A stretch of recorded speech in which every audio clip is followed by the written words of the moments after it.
दिल्ली के मुगलिया लाल किले के मजबूत दरों दीवार और शाही ताज व तख्त को यह मालूम भी न था कि 24 अक्टूबर 1775 को उसकी गोद में पैदा होने वाले मुग़ल शहज़ादे सिराजुद्दीन बहादुर शाह ज़फ़र को अपने मुल्क हिंदुस्तान की आज़ादी के लिए ऐसी कुर्बानियाँ देनी पड़ेंगी जिन्हें पढ़ने और सुनने वालों के दिल दहल जाएंगे।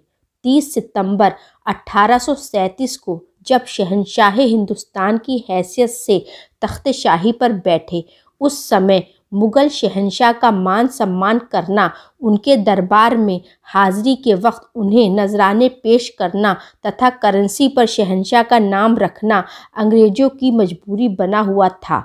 मगर धीरे धीरे अंग्रेज़ों की पकड़ इतनी मजबूत हो गई कि उनके द्वारा मुग़ल सम्राट को दिए जाने वाले सम्मान बंद कर दिए गए। सम्राट को पेश किए जाने वाले नजराने भी कम कर दिए गए। यहाँ तक कि कंपनी के सिक्कों पर से भी जो कि मुग़ल शहंशाह के नाम से जारी किए जाते थे, उनका नाम हटा दिया गया। नौबत यहाँ तक आ पहुँची कि शहंशाह की मृत्यु के उपरांत उसके उत्तराधिकारी का चयन परंपरा अनुसार न करके गवर्नर जनरल की इजाज़त से किए जाने की पाबंदी लगा दी गई। दोस्तों, बहादुर शाह ज़फ़र अंग्रेज़ों से नफ़रत करता था। वह उन्हें देश के बाहर निकालने की कोशिश में था, मगर वह यह भी जानता था कि ताकतवर और चालबाज अंग्रेज़ों को अकेले ही देश के बाहर नहीं किया जा सकता था। उसने देश की सभी रियासतों के राजाओं और नवाबों से आज़ादी की लड़ाई में हिस्सा लेकर फिरंगियों को देश से मार भगाने की अपील की। इसी के साथ अंग्रेज़ों से नाराज़ महारानी लक्ष्मीबाई, तात्या टोपे, नाना साहेब पेशवा आदि ने भी बहादुर शाह ज़फ़र के साथ लड़ाई में जमकर हिस्सा लिया।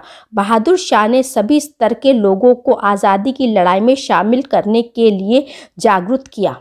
इस प्रकार स्वतंत्रता की प्रथम लड़ाई बहादुर शाह ज़फ़र के नेतृत्व में लड़ी गई। बहादुर शाह की ओर से 31 मई 1857 को अंग्रेज़ों पर एक साथ हमला करने की योजना तैयार की गई थी।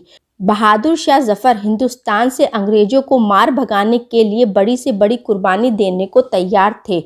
वह आज़ादी के ऐसे मतवाले थे कि उन्होंने अपनी जोशीली तकरीरों और संदेशों से आंदोलनकारियों की हिम्मत और हौसले को बुलंद कर रखा था। वह अपने परिवार समेत देश की आबरू और इज्जत के लिए कुर्बानियां देते हुए देशवासियों को भी इसकी प्रेरणा देते रहे। दोस्तों, उधर अंग्रेज़ भी क्रांतिकारियों के हौसले पस्त करने के लिए नए नए षड्यंत्र रचने में लगे हुए थे। कभी फूट डालो और राज करो की नीति अपनाई जाती, कभी हिंदुओं को मुसलमानों के खिलाफ भड़काया गया कि मुसलमान मुग़ल शासन की जड़ें दोबारा मजबूत करना चाहते हैं। इसका ढिंढोरा पीट पीट कर हिंदुओं को आज़ादी की लड़ाई में मुसलमानों का साथ न देने के लिए बहकाया गया, तो कभी मुसलमानों को हिंदुओं के विरुद्ध करने के लिए समझाया गया कि हिंदू इस देश में हिंदू राज की स्थापना करना चाहते हैं। मगर हिंदू मुसलमान आज़ादी के मतवालों के आगे अंग्रेज़ों की यह चाल भी नहीं चल सकी। दोस्तों, उधर जब अंग्रेज़ों को यह मालूम हुआ कि बहादुर शाह ज़फ़र ने आज़ादी के आंदोलन में भाग लेने के लिए राजाओं व नवाबों को पत्र लिखे हैं, तो अंग्रेज़ बहादुर शाह के और भी दुश्मन बन गए। उधर विद्रोहियों का आंदोलन दिन प्रतिदिन जोर पकड़ता जा रहा था। अंग्रेज़ों ने संपूर्ण स्थितियों का दोबारा जायजा लिया। बहादुर शाह और उनके बड़े शहजादे को काबू में लेने के लिए एक नया षड्यंत्र रचा गया। उसने बहादुर शाह के संबंधी मिर्ज़ा इलाही बख्श को सम्राट बनाने का लालच देकर अपने साथ मिला लिया। इलाही बख्श ने राजगद्दी एवं धन के लालच में आकर अपनी वफादारी का रुख बदल दिया। अब वह अंग्रेज़ों के लिए जासूसी करने लगा। दोस्तों, उधर कुछ किस्मत ने ऐसी करवट ली कि बहादुर शाह ज़फ़र को हालात से मजबूर होकर लाल किला छोड़ना पड़ा। वह अपनी बेगम जीनत महल और एक बेटे को अपने साथ लेकर हुमायूं के मकबरे पर चला गया। इधर जैसे ही यह सूचना इलाही बख्श को मिली, उसने शीघ्र ही इसकी खबर मेजर हडसन को दे दी। हडसन अंग्रेजी सेना के साथ मकबरे पर ही पहुंच गया। उसने बहादुर शाह, बेगम जीनत महल और शहजादे को गिरफ्तार कर लिया। अब अंग्रेज़ों का दोबारा दिल्ली पर कब्जा हो गया। दोबारा सत्ता में आने के बाद अंग्रेज़ों ने मुग़ल सम्राट को अपनी पूरी ताकत से जुल्म व सितम का निशाना बनाया। गिरफ्तारी के बाद उन पर मुकदमा चलाकर उन्हें उम्र कैद की सज़ा सुनाकर रंगून जेल भेज दिया गया। पीढ़ी दर पीढ़ी शाही ताज व तख्त का मालिक शहंशाह हिंदुस्तान अपने वतन की आज़ादी की लड़ाई लड़ते हुए अपने ही देश में विदेशियों के हाथों गिरफ्तार कर लिया गया।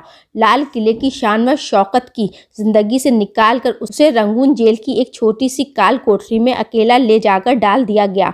वहां उनसे किसी को भी मिलने की इजाज़त नहीं दी गई थी। शहंशाह को जेल की काल कोठरी में बहुत ही मामूली स्तर का खाना दिया जाता था। उन्हें वहां पानी पीने के लिए एक गिलास भी नसीब नहीं था।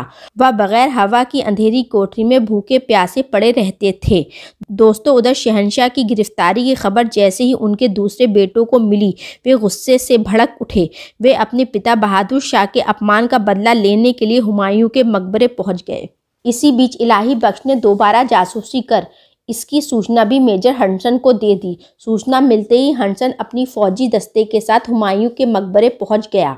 इतिहास की एक अन्य पुस्तक में शहजादों की गिरफ्तारी के संबंध में उल्लेख किया गया है कि इलाही बख्श की मुखबरी पर मेजर हडसन हुमायूं के मकबरे पर पहुंच गया।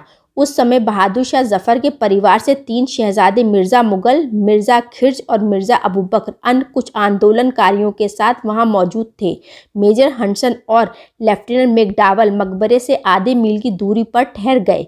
मेजर हडसन की मकबरे पर हमला करके शहजादों को गिरफ्तार करने की हिम्मत नहीं हो सकी। उसने शहजादों के पास यह सूचना भेजी कि वह गिरफ्तारी को स्वीकार करें या फिर अंजाम के लिए तैयार रहें। शहजादों का हथियारों से लैस अंग्रेजी फौजी दस्ते से लड़ना आसान नहीं था, फिर भी वो अपनी हिम्मत से मुकाबले के लिए तैयार हो गए।